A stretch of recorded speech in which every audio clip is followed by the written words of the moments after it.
¿Qué es pensar? Pensar es cuando una persona forma ideas y representaciones de la realidad en su mente, relacionadas una con la otra. También cuando una persona considera con mucha atención y determinación un asunto o un tema en específico para estudiarlo, analizarlo y comprenderlo. A su vez, los pensamientos están ligados a las emociones y sentimientos e incluso al entorno que rodea a la persona. Pensamiento deductivo. Este pensamiento parte de una afirmación basada en ideas universales para aplicarse a casos particulares. Es decir, pasa de un tema universal a uno particular. Pensamiento inductivo. Este pensamiento parte de una afirmación específica o particular a una afirmación general o universal. Es decir, el pensamiento inductivo pasa de lo particular a lo general. Pensamiento analítico. El pensamiento analítico es tomar un tema o información en específico y verlo en pequeñas partes o fragmentos para llegar a comprender y analizar su funcionamiento. También viendo el modo en el que interactúan entre sí esas pequeñas piezas o fragmentos, para así llegar a una conclusión.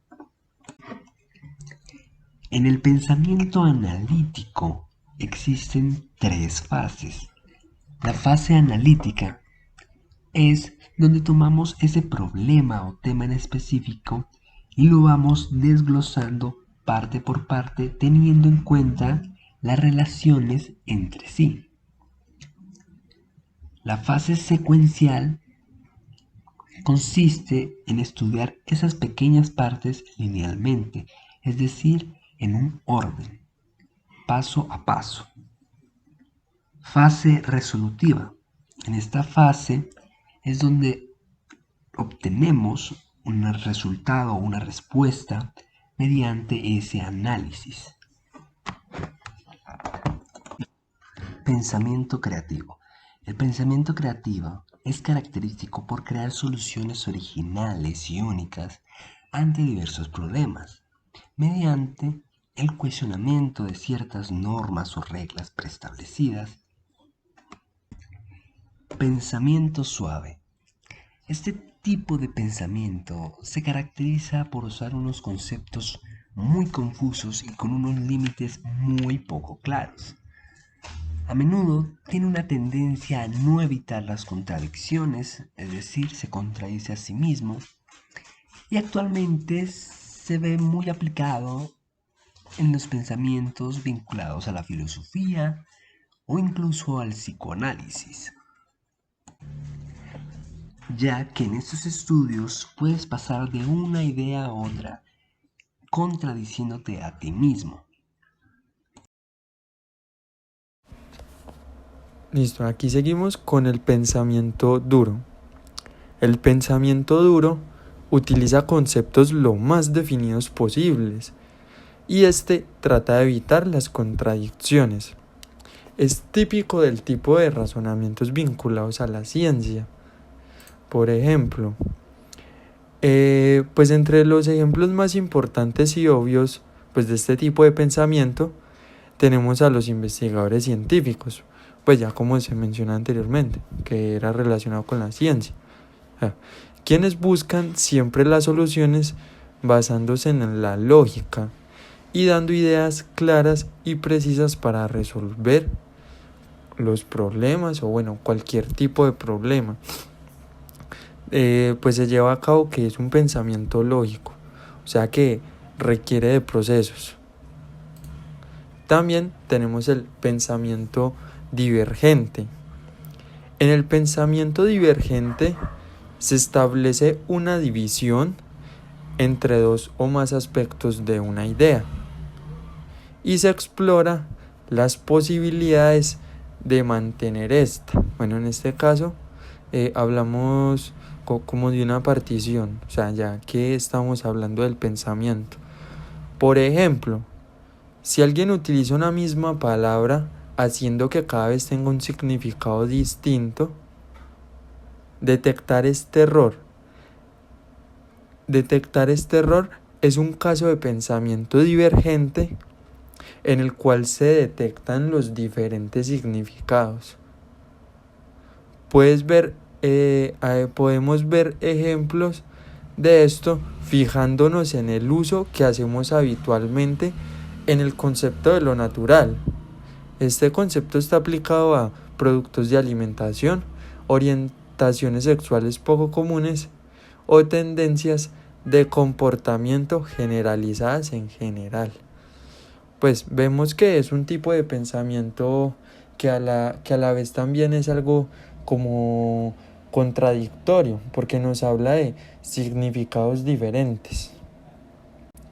Por su parte, también tenemos el pensamiento convergente.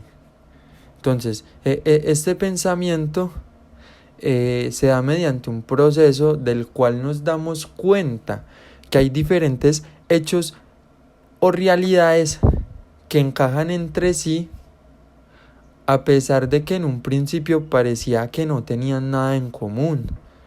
Me explico. Si una familia de monarcas, pues un ejemplo, se da cuenta de que una guerra les interesa ponerse a favor de uno de los bandos, habrán partido del análisis de los diferentes actores del conflicto, pues hasta llegar a una conclusión global acerca de la opción más conveniente. Bueno, ¿qué más claro que este pensamiento que con lo que se está viviendo en Ucrania con las guerras que han estado sucediendo por allá? Deben haber países estratégicos que están analizando de qué lado estar. Entonces pienso que lo que estamos viviendo en estos momentos es un ejemplo clarísimo de lo convergente. O sea, hay un tipo de análisis profundo para saber cómo interactuar o cómo involucrarse en el medio. Y por último, tenemos un pensamiento mágico. Y el pensamiento mágico confiere intenciones a elementos que no cuentan con voluntad ni conciencia propia, y menos aún capacidad para actuar siguiendo planes. Entonces, ya aquí vamos a desprender un ejemplo de una niña que por su corta edad cree que las olas de la playa tratan de remojar el pelo. Esto hace parte de un pensamiento mágico. O sea, es un ejemplo donde una niña cree que las olas tratan de remojar el pelo que está utilizando. Entonces está muy claro que se está tratando de un pensamiento mágico. Se puede decir que es un tipo de ilusión también. O sea, cuando hablamos de lo mágico, hablamos de algo como que no es real, Como su nombre lo indica, viene de la magia, de la ilusión. Entonces, con esto, pues ya damos por definido a qué es un pensamiento y cuáles son los principales tipos de pensamientos que hay.